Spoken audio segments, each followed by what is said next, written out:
오늘 설교는 어쩌면 가장 중요한 설교고 가장 중요한 주제의 말씀입니다.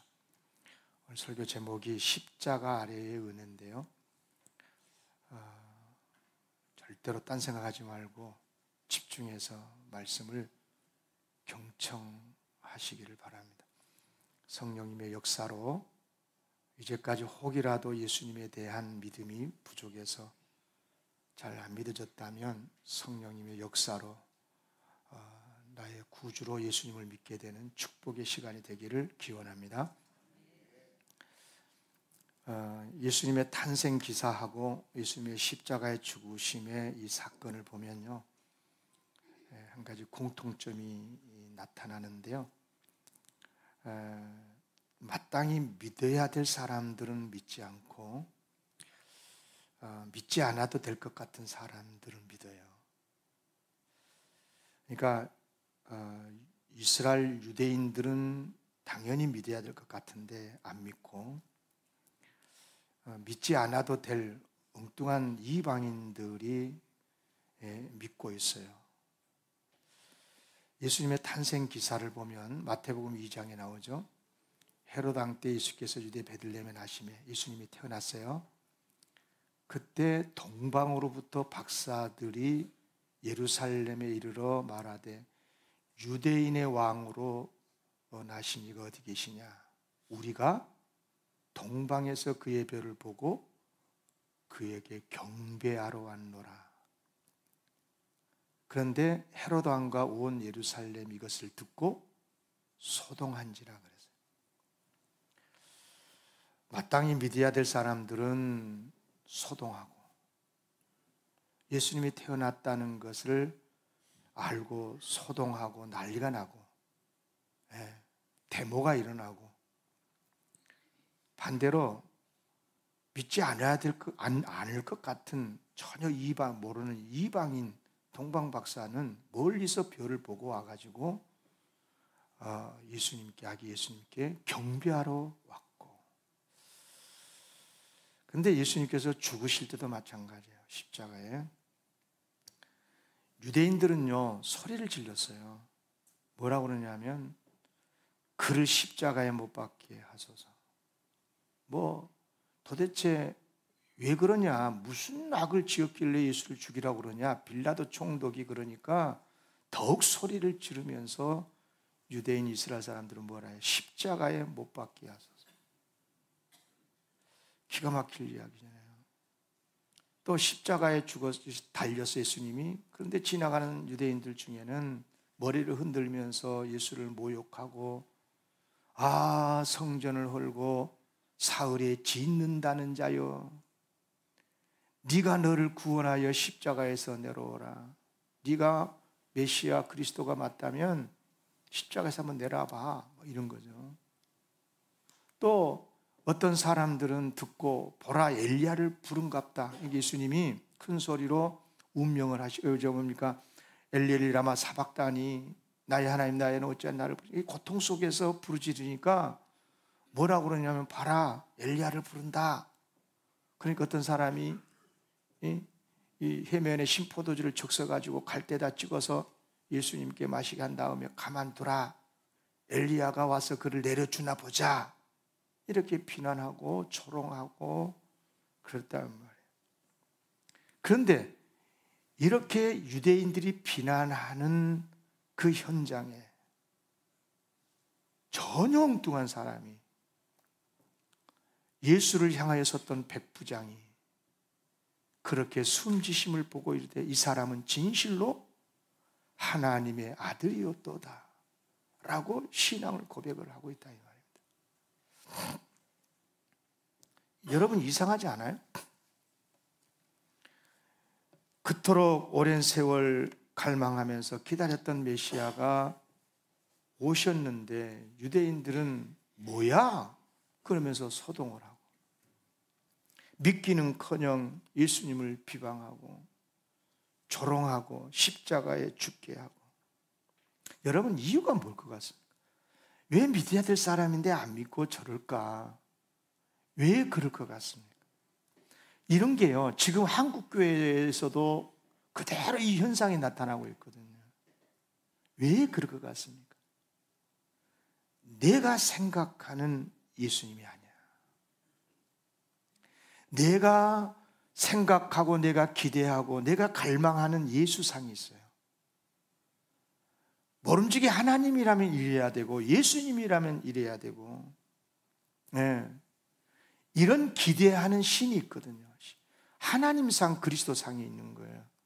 근데 자기들의 생각과 달라요. 그러니까 예수님을 실망하고 죽이고, 뭐 그런 예수가 뭐 예수다냐, 그런 교회가 무슨 교회다냐, 이렇게 되는 거죠. 네. 다시 말해서 자기들이 기대하던 그런 메시아가 아니다 이 말입니다.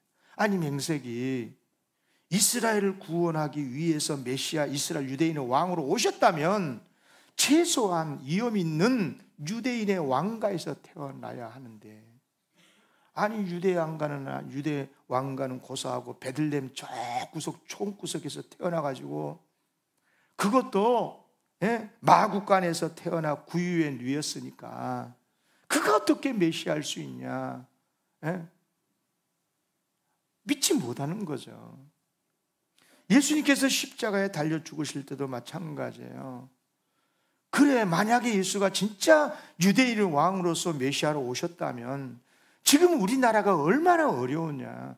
바벨론부터 시작해서 그리스, 로마의 제국에 이르기까지 이렇게 고통스럽게 나라가 독립하지 못하고 나라 잃고 이렇게 고통스럽게 살고 있는데, 나라 구할 생각은 하지 않고 뭐 성전을 헐라 내가 3일 만에 다시 세우겠다, 자기가 뭐 하나님의 아들이라나 어쩌나 이따위 이야기나 하고 믿을 수가 없다는 거예요. 자기들이 기대하는 바 예수가 아닌 거예요. 물론 한때 예수님께서 3년 동안이나 하신 여러 가지 사역 가운데 기대할 때가 있었어요. 떡 5개 물고기 2마리로 수천 명을 먹을 때, 야, 이분이야말로 임금이 되실 수 있겠다, 우리나라의 경제 문제 해결될 수 있겠다, 그렇게 기대하고 임금으로 막 삼으려고 그러잖아요.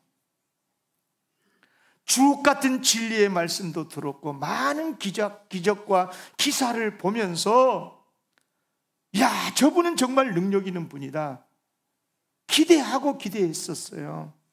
또 예수님이 십자가에 죽으실 때의 광경도 보면 메시아의 죽으심이 아니면 결코 일어날 수 없는 기사도, 이런 일도 있었거든요.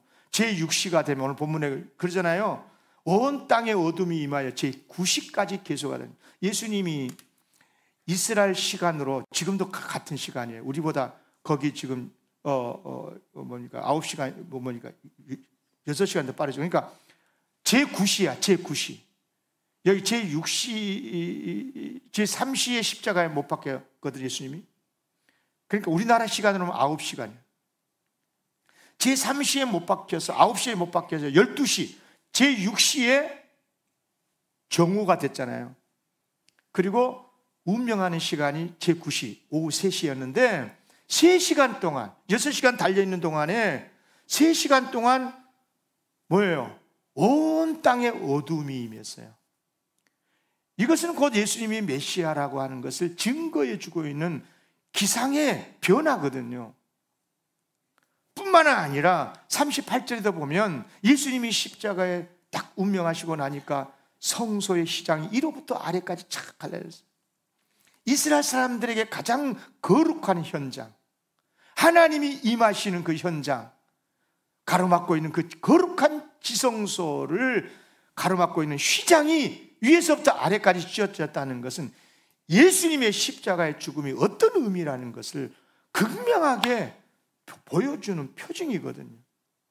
그런데도 그들은 믿지를 못했어요. 여러분, 왜 믿지 못해요? 왜 믿지 못합니까? 예수님을 잘못 알고 있는 거예요. 메시아는 절대 이런 식으로 태어날 리 없고 이런 식으로 죽을 리가 없다는 거예요. 네. 우리가 기대하는 하나님은 이러면 안 되는 거야. 우리가 기다리고 사모하는 예수님은 이런 분이시면 안 되는 거야. 그렇게 생각을 하니까 예수를 믿었다가도 떠나고 안 믿게 되고 이렇게 되는 거죠. 근데 이방인 로마 장교였던 백부장은 예수를 믿었어요. 그런 똑같은 현상을 보면서도 야, 이렇게 죽는 것 보니까 이분은 진짜 하나님의 아들이었구나 라고 이방인 백부장, 어쩌면 이 사람은요 예수님을 십자가에 죽게 하는 그 로마 군인의 장교였을 수도 있어요. 자기가 지시해서 예수를 죽인 사람일 수도 있어요. 그런데도 그렇게 죽는 예수의 모습을 보고 이분은 정말 하나님의 아들이었구나, 이렇게 고백을 하게 된 거죠. 글쎄요, 이 백부장이 예수님의 십자가의 의미까지는 다 몰랐을 거라 생각은 해요. 왜냐하면 십자가라고 하는 것은 온 인류를 구원하시기 위한 하나님의 역사잖아요. 그러니까 지금 예수님은 인류 구원을 이루시기 위한 하나님의 분부대로 인류의 모든 죄를 짊어지신 하나님의 어린 양이 돼서 지금 십자가에 달려 죽고 계신다 이 말이에요. 다시 말하면 십자가의 죽음이 죄인을 구원하시기 위한 하나님의 역사라는 것까지는 이 백부장도 몰랐을 거예요. 그렇지만은 아무 죄도 없이 죽어가는, 빌라도가 그랬던 것처럼 이 사람도 그렇게 생각할 수 있어요. 야, 죄가 없는데 정치적으로 어떻게 재수 나빠가지고 붙잡혀서 죽게 되네, 이런 생각을 했을는지 몰라요. 그런데도, 그렇게 죽어가는데도 자기를 죽이는 원수들을 용서해달라고 하나님 앞에 기도하는 모습, 그러면서 마지막 3시간 동안에 계속되는 어둠의 징조를 보게 되면서 야, 이분 정말 하나님의 아들이 맞구나, 그렇게 고백을 하지 않았나 싶습니다. 물론 백부장이 예수님을 하나님의 아들이라고 그렇게 고백했다 해가지고 완전한 믿음을 가진 사람이었다라고는 생각하지 않아요. 성숙한 믿음, 구원의 믿음은요, 예수님의 십자가의 죽음이 우리의 죄를 씻어주시기 위한 대속의 죽음이었다는 것을 믿어야 이것이 구원의 믿음이거든요. 이제 그런 의미에서 잠깐 이 시간에 여러분에게 우리가 믿는 예수님에 대한 믿음, 이 믿음 3가지를 여러분 좀 단계적으로 말씀을 드릴게요. 사람들은 다 예수님을 믿는다고 그럴 때 3가지 중에 하나인 경우가 많습니다. 하나는 뭐냐면 예수님을 인간으로 믿는 거죠. 인간으로. 따뜻하고 사랑이 많고 화해자이고, 그러니까 하나님의 아들이라는 게 아니에요. 하나님의 아들을 안 믿어요. 인류의 구원자라고 안 믿어요. 그저 이 땅에 와서 기독교를 창시한 그런 교주 정도, 그러다가 재수 없이 정치적으로 몰려가지고 붙잡혀서 고난받고 죽임을 당한 인물 정도. 여러분, 예수님의 탄생 기사와 예수님의 십자가의 죽음에서 보여준 유대인들이 보여준 믿음의 모습, 오늘날 그런 사람들이 많죠, 지금도. 그런데 예수님을 어떻게 믿는 사람이냐면, 2번째는 신적 존재로 믿는 사람이에요. 신적 존재. 하나님의 아들인지 아닌지는 잘 모르겠지만 신적인 능력을 가지신 분. 그래서 놀라운 지혜도 가르치고 뭐 능력도 행하시고, 병도 고치시고 뭐 그럴 수 있다는 거죠. 능력이 있으니까. 그런데 십자가의 은혜는 모르는 거예요. 예수님이 왜 십자가에 죽었고 왜 부활하셨는지 의미가 무엇인지 모르는 거죠. 그냥 신적인 능력이 있는 그런 존재로만 믿는 거예요. 그러니까 도움이 필요할 때 그분에게 기도해서 도움을 받는, 그런 예수로 믿는 그리스도인들이 의외로 많습니다. 동방 박사의 믿음이나 백부장의 믿음이 여기에 해당되지 않나 싶습니다. 그리고 예수님의 기적을 체험할 때는 막 그냥 예수님을 막 섬겼다가 또 뭐 예수님이 좀 자기들의 기대에 어긋나니까 돌아선 많은 유대인들이 보여줬던 믿음의 모습. 그런데 여러분, 믿음이 여기 그치면 안 되는 거죠. 여기까지도 귀한 믿음이긴 하지만 여기까지만 예수를 믿으면요, 예수님은 언제라도 떠납니다. 자기의 기대치에 못 미치면, 자기의 생각과 다르면 떠나는 거죠. 유대인들이 그랬으니까요. 오히려 배척까지 하죠. 그러므로 반드시 세 번째 단계의 믿음으로 나가야 되는데, 바로 예수님은 십자가에 달려 죽으셨는데 그 이유가 나를 포함해서 우리의 모든 죄인들을 구원해 주시기 위한, 우리 죄를 용서하시고 구원해 주시기 위한 십자가의 죽음이셨다라고 믿어야 구원을 받습니다. 이것이 구원에 이르게 하는 믿음이다, 이 말입니다. 이렇게 믿어야 믿음이 흔들리지 않아요. 어떤 경우라도 주님을 의지하게 돼요. 여러분요, 예수님을 믿는 것 가운데 가장 믿기가 어려운 내용이 뭔 줄 아십니까? 여러분, 예수님 우리가 믿는다고 그럴 때 예수님의 우리를 위해서 하시는 일 중에 가장 믿기가 어려운 것이 뭐예요? 가장 믿기가 어려운 게요, 나를 구원하시고 나의 죄를 용서해 주시기 위해서 십자가에 죽으셨다는 것을 믿는 것이 하늘만큼이나 어려워요, 믿기가. 우리는 성령님의 역사로 이미 믿고 있으니까 잘 모를 수도 있는데요, 하나님을 믿지 않고 예수를 믿지 않는 사람들이 이성적으로 설명을 해서 상식적으로 예수님을 믿는다고 그럴 때 가장 믿기 어려운 게 뭐냐? 십자가의 대속의 죽음이래요. 부활도 믿을 수 있겠대요. 신적인 능력이 있으니까 죽었다가도 살 수 있지? 이렇게 믿는 거죠. 물론 그런 의미는 아니지만, 부활이. 그래요. 여러분 생각해 보십시오. 그렇지 않은 것 같지만 그래요. 예수님께서 우리를 구원하시기 위해서 하나님의 어린 양이 돼가지고 우리의 모든 죄를 다 대신 짊어지고 갖고 2000년 전에 저 골고다 산상에 올라가가지고 죽으셨다네. 아니 21세기 서울에서 살고 있는 내 죄를 어떻게 알고 그 예수님이 나의 모든 죄를 지고 십자가에 죽었다. 그것은 만들어낸, 인간들이 만들어낸 종교적인 언어지 어떻게 그게 믿어질 수가 있냐는 거예요.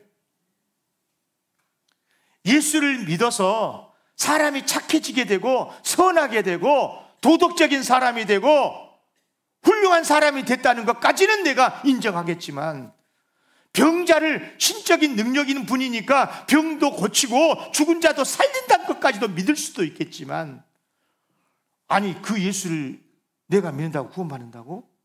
그분이 나를 위해서 십자가에 죽었다고? 그분이 나의 죄를 용서해 주시게 십자가에 죽었다고? 내가 시켰나 그분한테?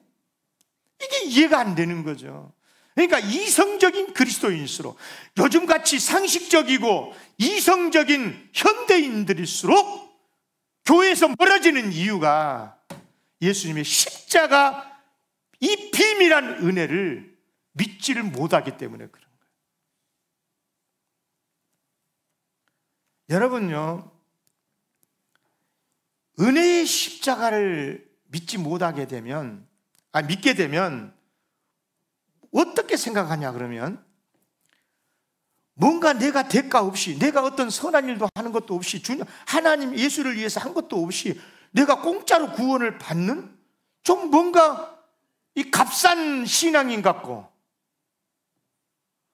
뭔가 좀 수행도 하고 선행도 하고 그래야 뭐 좀 구원을 받고 그래야 되는 거지.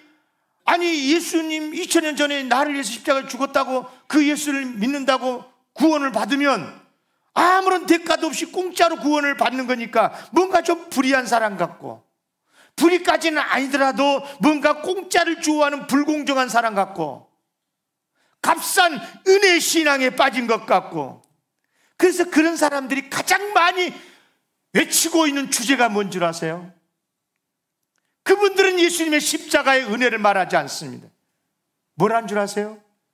예수님의 공의, 예수님의 사랑, 예수님의 화해 정신, 이것을 믿어야 기독교인이라는 거예요. 100% 거짓말입니다. 그건 기독교가 아닙니다. 예수 그리스도의 십자가를, 은혜를 의지하고 구원받은 사람으로서 삶의 모습이 그렇다는 거지. 심지어 부활조차도요, 생명의 부활, 우리를 구원해 주시기 위하신 예수님의 죽으심이 참되다, 참된 구원의 역사였다는 것이 증거되는 역사가 바로 부활이고, 그게 부활의 생명이고, 생명의 부활이고, 영생의 부활인데 뭘로 해석한 줄 아세요? 정의의 부활이라네요. 정치적인 부활이라네요. 일도 없어요, 일도. 기독교의 복음 중에 그런 거 하나도 없어요. 근데 사람들이 그렇게, 자유주의 신학자들이 그렇게 만들어서 오늘날 현대인들을 이렇게 미혹을 시키고, 불행한 역사예요, 불행한 역사. 저는 피가 거꾸로 솟아야 그런 말 들으면. 여러분, 유대인들이 그렇게 예수를 믿었거든요.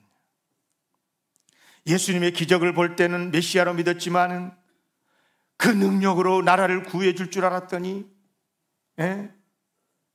십자가에 딸랑 죽어버리네. 죽지 않고 십자가에서 떼어내렸더라면 지금이라도 믿을 테니까 좀 그래봐라. 오늘 본문 36절에 그러잖아요. 한 사람이 달려가서 해면에 신포도주를 적시어 갈대에 깨어 마시게 한 다음에 가만둬라, 엘리야가 와서 그를 내려주나 보자. 비아냥거리고 있지 않습니까? 이방인들도 마찬가지야. 여러분, 헬라 철학이 굉장히 고상한 철학입니다. 모든 철학의 사고가 헬라에서 나왔잖아요. 그리스, 헬라에. 소크라테스, 아리스토텔레스 다 헬라 사람들 아닙니까? 그분들은요, 예수님의 죽으심에 대해서 이렇게 말합니다. 예수님의 죽으심은 죄도 없이 죽게 된 불의한 죽음이다. 그럼에도 불구하고 그 자기를 죽이는 죄인들을, 죽인 원수들을 용서하는 그런 모습을 볼 때 예수는 화해의 화신이다, 사랑의 불덩어리다. 헬라 철학은 그렇게 가르치거든요. 그러나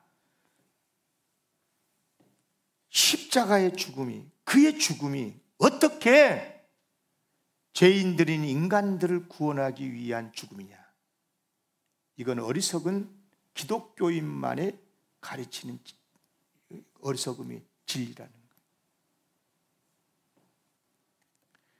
고린도전서 1장 23절에 사도 바울도 그런 말을 했어요. 우리는 십자가에 못 박힌 그리스도, 십자가에 못 박힌 그리스도, 대속의 십자가의 죽음의 은혜를 전하지만 유대인들에게는 그게 꺼리끼는 거고, 지그들이 죽었으니까. 이방인 헬라인들에게는 미련한 것이라는 거예요. 여러분, 예수님의 십자가를 믿습니까? 대속의 은혜를 믿습니까? 세상 사람들은 여러분들을요 다 바보로 알고 있어요. 어리석게 본다고요. 그렇게 하세요. 고상에 믿어야지. 예수를 믿으면 예수님의 공의, 예수님의 사랑, 예수님의 화해정신, 이렇게 주장을 해야지 기독교인이지. 누가 그렇게 가르쳤습니까? 저는 그렇게 가르친 적이 없어요, 여러분한테. 여러분, 예수님의 십자가의 죽음이요, 우리를 구원하시기 위한 대속의 죽음이었다라고 믿어야 진짜 믿음이고 구원받습니다. 아멘. 예수님은 이 땅에요 신적인 존재로 오셔갖고 우리의 부족함을 채워주고 병 고쳐주고 죽은 자 살려주고 그러려고 온 게 아니에요. 어떤 신적 능력으로 우리에게 도움을 주려고 그랬으면 하나님이 예수님 보내실 필요 없어요. 뭐 천군 천사 보내가지고 뭐 그렇게 충분히 하실 수 있는 분이시잖아요, 하나님이. 근데 예수님을 하나님께서 보내실 수밖에 없는 이유가 있어요. 죄인을 구원받게 하는 비결은 하나밖에 없거든. 용서와 대속의 죽음으로 용서해서 구원하는 길밖에 없거든. 지은 죄를 어떻게 해결하냐고요. 형벌 받게 하면 해결됩니까? 여러분, 그렇지 않아요. 예수님의 십자가의 죽음이 우리를 구원하시기 위한 대속의 죽음이에요. 예수님은 그저 착하고 좋은 분만이 아니에요. 신적인 존재로서 기적 베풀어서 우리의 어려운 문제를만 해결해 주시는 그런 정도의 주님이 아니세요. 예수님이 왜 우리의 구원의 주님이시냐, 우리의 주님이시냐, 우리가 그렇게 예수님을 사랑하느냐, 우리 인간의 힘으로는 도무지 해결할 수 없는 한계, 죄와 죽음의 문제를 해결해 주셨기 때문에 그런 거예요. 그게 십자가의 은혜인 줄로 믿습니다. 여러분, 교도소의 목적은 두 가지죠. 죄를 지은 사람 교도소 보내잖아요. 왜 보냅니까? 두 가지예요. 하나는 형벌입니다. 형벌. 그래서 형무소라고 그래요. 또 하나는 뭐냐면 죄수를 바른 사람이 만드는 교정의 목적이 있죠. 그런데 이제 언젠가부터 형벌보다는 교정에 더 포커스를 맞춰서 교도소에서 일을 한다 해가지고 이제 형무소라고 안 그러고 교도소라고 그러죠. 옛날에는 형무소라고 그러죠. 지금은 교도소라고 그러죠. 여러분, 인간이요, 죄인에게 할 수 있는 것은 이것밖에 없어요. 죄에 대해서 벌을 주거나 형벌을, 아니면 고쳐서 착한 사람 만들기 위한 교정을 해주거나. 여러분 말입니다. 그래서 만약 예수님께서 우리 인간들이 생각하는 것처럼 죄는 용서하지 않고 교도소의 목적처럼 죄인에 대해서 형벌을 받게 하거나 또는 교정을 해서 착한 사람으로 만들어주는 정도로 마친다면 예수님은 교도가 아니야, 그냥. 그렇지 않습니까?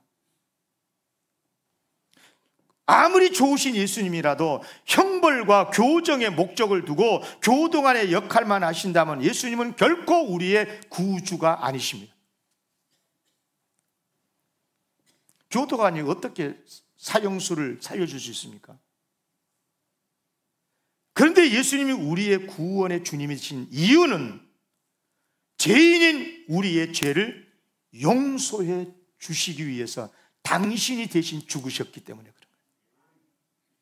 여러분요, 죄를 용서해 주려면 누군가가 그 죄를 대신 지고 죽는 방법밖에 없잖아요. 대신 그 벌을 받아야 되는 거예요. 그런데 죄에는 반드시 벌이 따르잖아요. 그러나 아무나 대신 죽을 수도 없어요. 죄인은 죄인을 대신해서 죽을 수가 없는 거예요. 죄가 없는 의인이어야만이, 죄가 없는 사람이어야만이 죄인을 대신해서 죽을 수가 있어요. 그런데 이 세상에 그 누구도 죄인이 아닌 사람은 없잖아요. 그러니까 예수님께서 세상에 오실 때도, 하나님이 예수님을 보내실 때도 인간으로 보내셨지만 죄가 없는 인간으로 보내시기 위해서 동정녀 탄생으로 성령으로 잉태해서 태어나게 하셨고, 그래서 그러니까 예수님밖에 없는 거죠.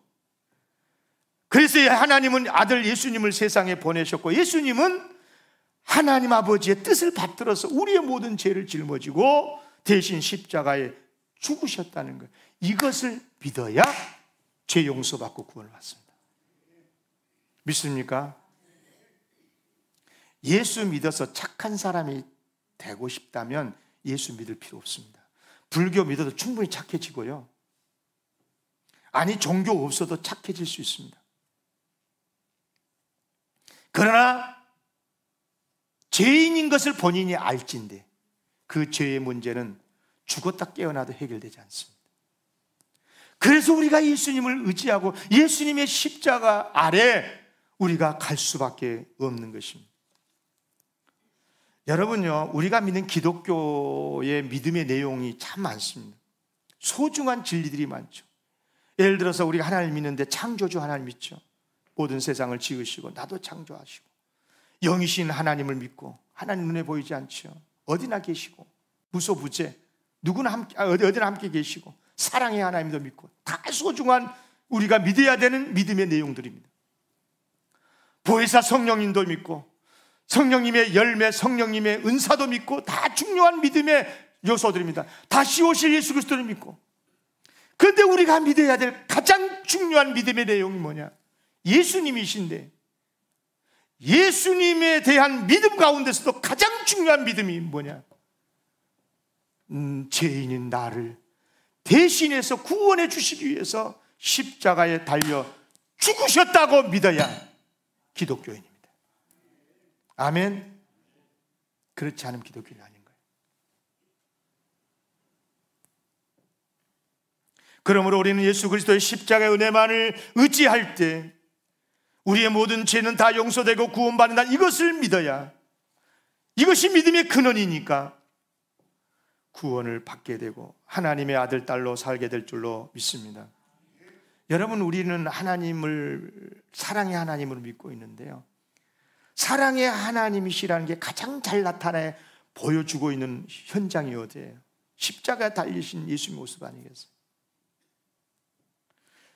죄인 우리를 구원하시게 하나밖에 없는 내 아들 예수님을 십자가에 죽게 하셨기 때문에, 그래서 사도 바울도 로마서 8장 32절에 자기 아들을 아끼지 아니하시고 우리 모든 사람을 위하여 내주신 이가 어찌 그 아들과 함께 모든 것을 우리에게 주시지 아니하겠느냐.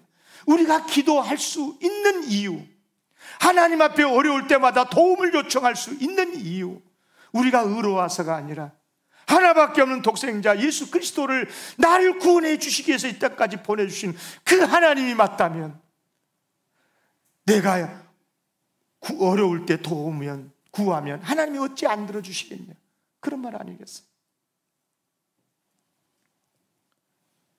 그러므로 여러분, 예수님의 십자가를 바라보시고 의지하시기를 기원합니다. 예수님의 십자가 안에는 우리를 향하신 하나님의 모든 보배가 다 들어있어요. 사랑도 들어있지, 은혜도 들어있지, 구원도 들어있지, 천국도 들어있지, 다 들어있어요.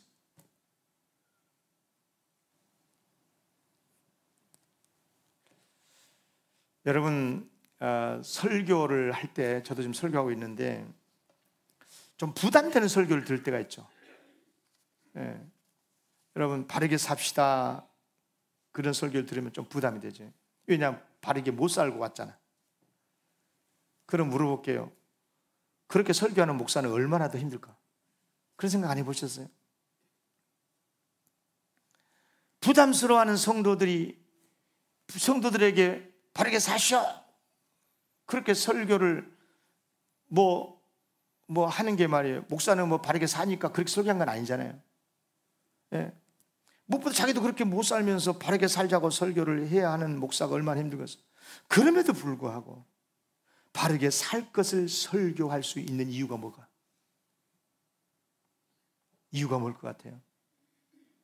따라합시다. 십자가의 은혜를 믿기 때문이다. 아멘.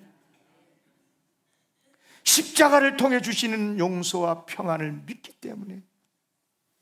사실은요, 어떤 설교라도요, 아무리 좋은 설교라도요, 십자가 은혜 아래에서 듣지 않으면 다 정죄하는 설교입니다. 다 율법의 설교. 생각해 보세요. 예를 들어 볼게요. 원수를 사랑하라, 원수를 사랑합시다, 그렇게 설교했다 그럽시다. 그럼 아멘 잘 안 돼. 원수 사랑은 고사하고 내 마음에 들지 않는 사람이 있으면 막 그냥 미아 죽겠고 망해버렸으면 좋겠고, 그런 마음으로 오늘 또 교회 왔는데 원수 사랑하라고요? 아이고 참말로 안 되는 거지. 그런 마음이 안 드는 거죠. 예, 그렇습니다. 주님의 십자가 아래서 듣지 않으면요, 그것도 무거운 부담된 설교가 되는 거예요. 염려하지 말라 하는데, 아이고 뭐 염려 안 하기는, 어젯밤에도 잠 좀 못 잤구만 염려하니라.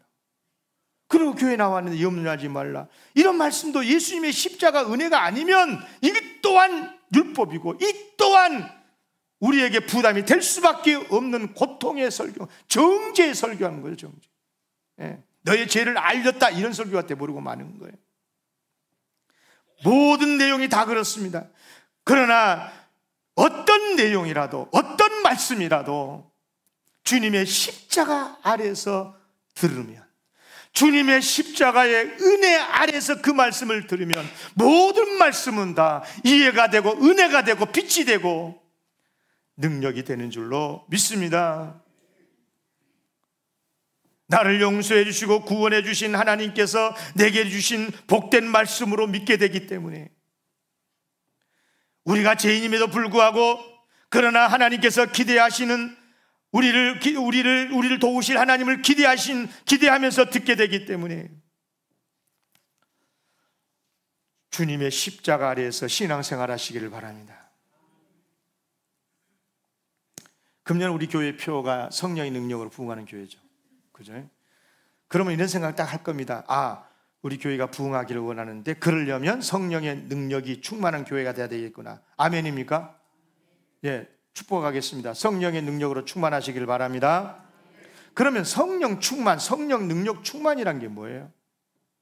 성령 충만을 통해서 받아야 되는 은혜가 있습니다. 은혜가. 무슨 은혜입니까? 성령의 열매로 성품이 아름답게 되고 선하게 되고 사랑의 사람, 은혜의 사람, 좋지요. 성령의 능력을 받아서 은사로 능력 있게 사역하고 전도도 하고 다 좋은 일이에요. 그러나 여러분, 성령 충만의 핵심이 뭔 줄 아십니까? 성령님께서 하시는 일 중에 가장 핵심이 뭡니까? 예수를 믿게 하는 것입니다. 그래야 구원받기 때문에, 특히 예수님의 십자가 아래로 인도하는 것이 성령님의 역사입니다. 성령님은 살리는 영이시기 때문에, 하나님께서 가장 원하시는 것이 구원받는 것이기 때문에, 그래서 성령님이 하시는 가장 중요한 일은 성령님의 열매도 아니고 성령님의 은사도 아니고 예수 그리스도께로 인도하는 것입니다. 저 말이 아니고 예수님의 말씀이에요.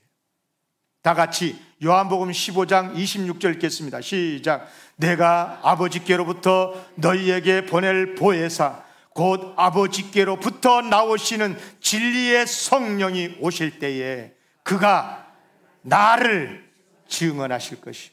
성령님이 오시는데 그 성령님이 진리의 영이고 하나님 아버지가 보내신 영인데, 그분이 오시면 그가 나를, 누구요?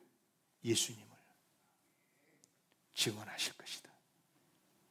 예수를 믿도록 하고 예수님의 십자가 아래로 이끄실 것이다. 지금 우리는 사순절을 보내고 있습니다. 성령 충만하시되 예수 그리스도의 십자가의 은혜가 충만하기를 기원합니다. 그래야 아무리 어려워도 힘들어도 예수님 앞에 나올 수 있어요. 네, 더 좋은 성도 되고 더 좋은 삶을 살게 될 줄로 믿습니다. 사도 바울이요, 평생을 예수를 만난 이후부터 예수의 종으로, 예수님의 사람으로 복음 전하다가 복음을 전했잖아요. 그 고통스럽고 죽을 고비 많이 넘기면서도. 그런데 사도 바울이 뭐라고 말한 줄 아세요? 뭐라고 했냐면, 예수님이 얼마나 좋은지, 무엇이든지 내게 유익하던 것을 다 해로 여기고 쓰레기로 여긴대요. 무엇을 위해서? 내가 그리스도를 위하여. 그러니까 예수 그리스도를 위해서 다 모든 것은 해로 여기고 쓰레기로 여기는데, 내 주 그리스도 예수를 아는 지식이 가장 고소하게. 그런데 옛날 우리 믿음의 선진들은요, 예수 그리스도를 아는 지식 가운데 최고의 지식을 뭘로 말했느냐? 대속해 주시는 은혜라고 그랬어요. 나의 죄를 대속해 주시는 은혜. 그래서 곧 우리가 부를 찬양 453장에 보면 예수 더 알기 원하네. 내 평생의 소원, 내 평생의 소원 따라합시다. 대속해 주신 사랑을 간절히 알기 원하네. 대속해 주신 사랑을 간절히 알기를 원하네. 축복합니다. 어려운 시대입니다. 참 어려운 시대입니다. 언젠가부터 기독교도 자꾸만 공정과 상식을 부르짖는 교회가 되고 있습니다. 여러분, 상식적으로 하면 예수 못 믿습니다. 예수님은 상식으로 믿는 것이 아닙니다. 성령님의 역사로 믿는 것입니다. 예수님의 십자가는 상식으로 믿어질 수가 없습니다.